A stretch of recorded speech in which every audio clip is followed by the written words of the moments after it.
Buenos días, mi nombre es Antonio Alfonso Peña Jumpa, soy profesor de la Facultad de Derecho de la Pontificia Universidad Católica del Perú, también de la Universidad Nacional Mayor de San Marcos. Comparto los cursos de Sociología del Derecho, Antropología del Derecho, Teoría del Derecho y otros cursos relacionados. Muy agradecido de esta invitación para conversar de un cuento o un relato que tiene de problema social y de tema jurídico, ¿no?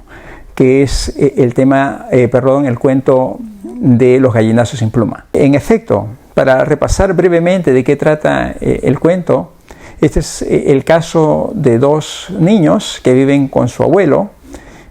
Son dos niños que trabajan para el abuelo abusa de ellos, forzándolos a que trabajen recogiendo los desperdicios, reciclando alimentos para alimentar al cerdo que tienen en el corral. Ocurre que uno de los niños primero se corta el pie, tiene un accidente y después el otro niño se enferma y los niños huyen, se van, uno llevando al otro porque todavía sigue enfermo. Entonces es una historia bastante triste.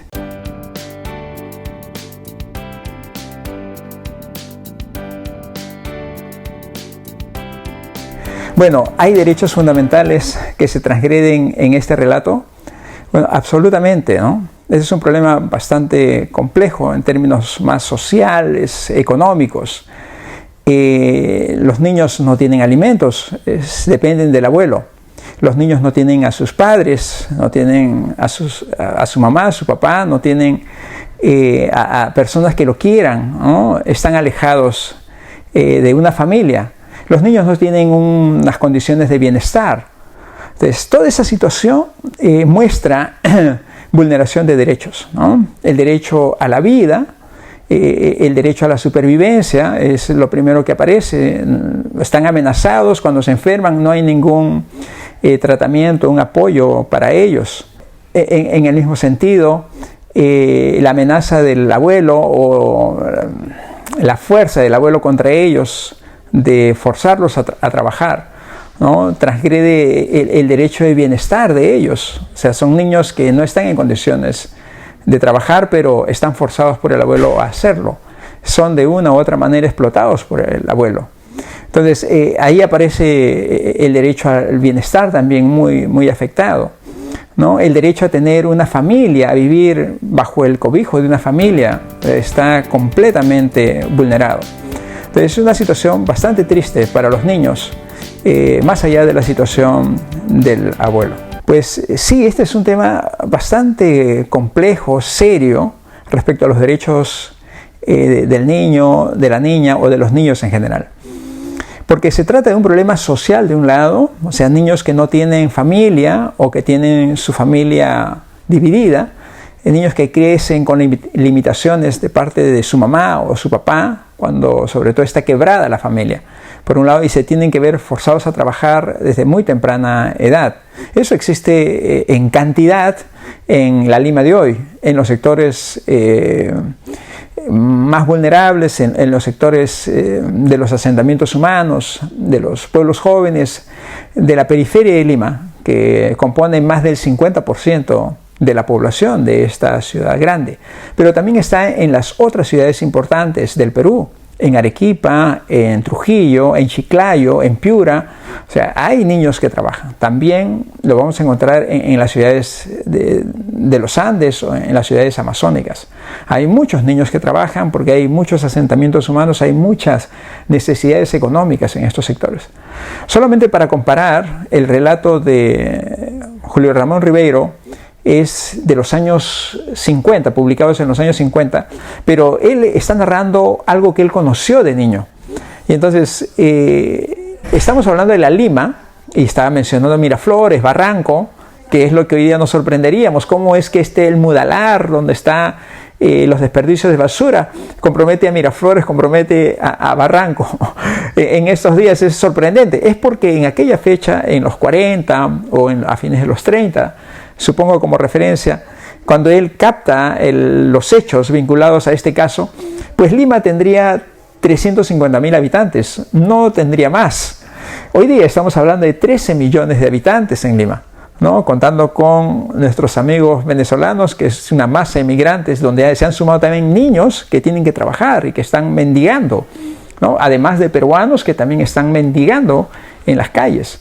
Entonces, esa es un poco la situación de los gallinazos sin pluma hoy. Quizás no se trate de los recicladores de basura, ¿no? De los recicladores de alimentos, como se trataba de Efraín y Enrique en el relato. Pero hay otros niños que están trabajando en reciclaje y en otras actividades de pronto hasta más riesgosas. Niñas que se encuentran en trabajos sexuales. Es un tema pues sumamente serio, complejo, que hay que asumir con mayores recursos y mayor compromiso de parte de nuestras autoridades. Eso es por un lado. Pero por otro lado hay también el tema cultural. O sea, hay grupos culturales en nuestro país donde el trabajo del niño es parte de la identidad de estos pueblos. Los niños desde los 5 años están trabajando, por ejemplo, en los Andes, en labores que comprometen a la familia. Pero ahí el tema es diferente. Los niños trabajan porque trabajan un poco para la familia, es la familia la que está organizada de una manera y bajo una identidad cultural que es propio del trabajo de la agricultura, de la ganadería, dentro de este entorno familiar. No van a la escuela a veces porque tienen que darle prioridad al trabajo. Entonces, en la zona rural, a mí me ha tocado hacer trabajo de campo, por ejemplo, en el sur andino, en la zona de Huancané, en las comunidades aymaras de Huancané. Y yo recuerdo claramente, estuve desde los meses, en mi primer trabajo de campo, desde los meses de enero hasta junio. Y entonces yo recuerdo en mayo que los niños no iban a la escuela y yo, como conocía al profesor a cargo de la escuela, me pregunté, ¿y por qué los niños no asisten? ¿O qué problemas tienes en la escuela? ¿Por qué los niños no asisten? Y el profesor me refería de que, bueno, la familia mismo no los enviaba. ¿Y por qué? Porque desde abril están comprometidos con la cosecha. O sea, tienen que cosechar, es el único periodo de cosecha que tienen en las comunidades. Entonces, toda la familia trabaja. La mamá, el papá, los niños. Entonces, es muy difícil que vayan a la escuela. Están trabajando. Entonces, la escuela no puede empezar. Son los meses en el que deberían estar como de vacaciones o de actividades familiares. Entonces, y la escuela empieza desde marzo, o pongamos abril, inicios de abril. Entonces ahí hay una incongruencia entre lo que es el plan curricular del derecho a la educación y la realidad que envuelve culturalmente a este grupo humano donde hay niños y donde los niños se involucran mucho con la familia. Entonces ese es un tema cultural que se suma al problema social que antes hemos referido en las grandes ciudades. En la Amazonía el tema es diferente. La mitad de la población, podríamos decir, está muy vinculada a las comunidades amazónicas, y en las comunidades amazónicas, en cada grupo humano, que son por lo menos 55 según la referencia del Ministerio de Cultura, o que también donde hay grupos en aislamiento voluntario o en contacto inicial, o sea, el niño está involucrado a la familia. Igualmente, yo diría hasta en forma más radical. El niño depende de la familia y se somete a la familia en el sentido de que se integra como un miembro que tiene que hacer producir, mover la familia. Entonces, si se trata de estar en conflicto con otra comunidad y se tienen que enfrentar, pues ahí también van los niños. Entonces, el tema del trabajo supone verlo desde esa problemática social y también desde este tema cultural. Entonces, los derechos del niño tienen que analizarse desde estas dos grandes columnas, ¿no? Y sobre todo el derecho al trabajo se tiene que analizar desde esta columna social muy vinculada a la zona urbano marginal, y desde esta otra columna cultural que tiene que ver mucho con la identidad cultural de muchos grupos humanos que identifican la historia del país.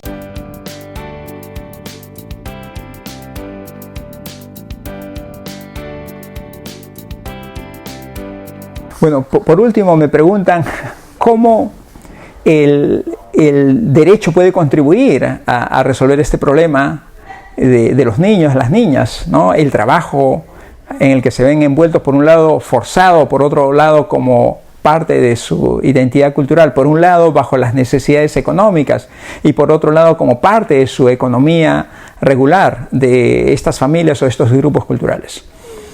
El problema es difícil. En principio el derecho se vincula muy poco con las soluciones que pueden existir en ambos lados.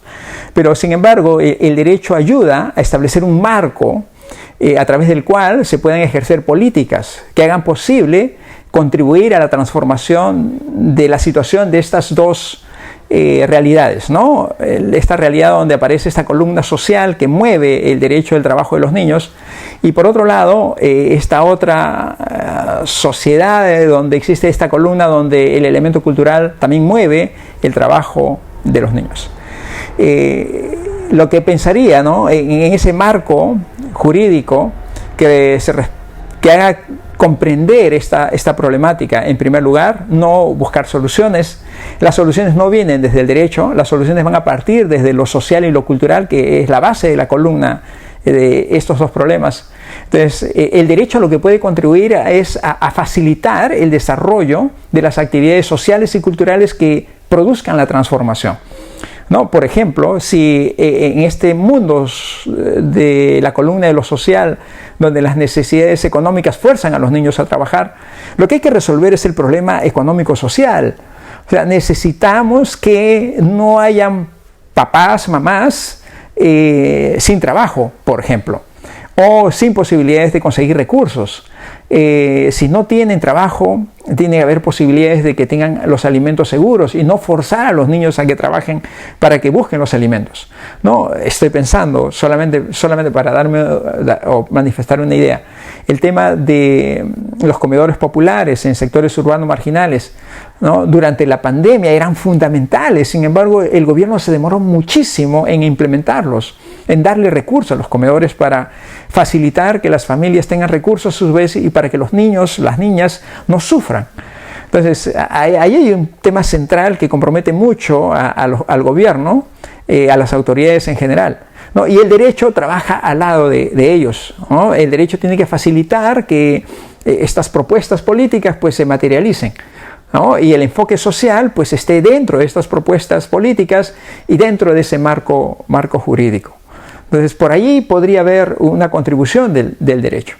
Y cuando hablamos del otro tema, el tema cultural, esta estructura cultural en una sociedad de identidades culturales diferentes, entonces tenemos que pensar desde el derecho en un concepto que es bastante apropiado para acercarnos, el concepto de pluralismo jurídico. Tenemos que comprender que se tratan de grupos sociales con sistemas jurídicos diferentes. Entonces, y comprender ello, en primer lugar, cuesta muchísimo a las autoridades. Pero desde el derecho ya existe toda una teoría del pluralismo jurídico. Desde el derecho, las ciencias sociales, la sociología, la antropología han contribuido bastante para entender que existen estos grupos diferentes donde los niños también pueden estar trabajando dentro de ese entorno familiar, como hemos referido, pues sistemas jurídicos que deben ser comprendidos para luego coordinar con el sistema jurídico oficial, si cabe, y juntos ir produciendo transformaciones. No se trata de someterlos bajo el sistema jurídico y decirles que están haciendo mal y que los niños no pueden trabajar dentro de las decisiones familiares y que deben ir a la escuela, porque no lo van a cumplir. O sea, va a haber mucha resistencia y van a generarse más conflictos. Lo que tiene que haber son condiciones para comprender lo que está pasando dentro de estas comunidades y dentro del mundo familiar que los envuelve. Y ahí hay muchas normas, hay muchas prácticas sociales, pero sobre todo son normas jurídicas que involucran al mundo societario, al mundo familiar de esta comunidad y al mundo comunal, propiamente de la comunidad. La asamblea comunal, las autoridades se rigen bajo normas, bajo parámetros que ellos propiamente tienen. Entonces, si logramos comprender ello, vamos a tratar de establecer coordinaciones para que las condiciones de estos grupos culturales pues sean diferentes y gradualmente ellos también aprecien que los niños pueden cumplir otro rol. Entonces puede tener otra concepción de los niños o la familia se integre de una manera diferente. Por si acaso, en estos grupos culturales el cariño a los niños es fundamental, ¿eh? En las comunidades amazónicas o en las comunidades andinas el tema de la familia es un elemento fundamental para comprenderlas. Entonces no es que el niño se ve forzado a trabajar, es completamente diferente al tema de la zona urbana marginal, ¿no? De las necesidades. No, acá tienen ganadería, agricultura, y a pesar de problemas climatológicos ellos logran enfrentar sus necesidades y la familia no sufre de hambre, por lo menos. Es lo que yo he conozco hasta ahora.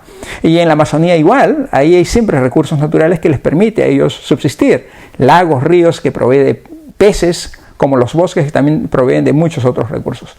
Entonces el tema de necesidades económicas para la alimentación no es un problema en las comunidades andinas, comunidades amazónicas.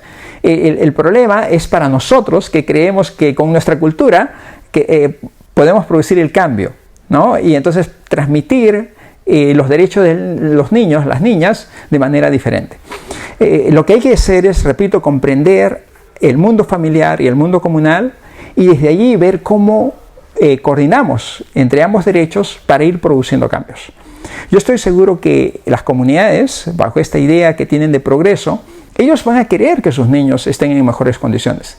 Pero si no le ofrecemos esas condiciones, ahí el tema es bastante difícil. Entonces, el derecho puede ayudar desde el Estado mismo a comprender este pluralismo jurídico y facilitar una coordinación que haga posible un proceso de transformación. Transformación que no es solamente de estas comunidades, sino también nosotros tenemos que cambiar. O sea, si queremos integrar el país, que ese es un problema muy serio, que supere el tema de los derechos de los niños, las niñas, pero si queremos integrar el país es importante que todos nos sacrifiquemos, ¿no? Y uniendo nuestros derechos en esta pluralidad de sistemas jurídicos que identifica al país. Entonces, por ahí puede cumplir el derecho un rol muy importante dentro de este proceso de transformación o de mejora en la convivencia de los derechos de los niños y de las niñas en la sociedad toda.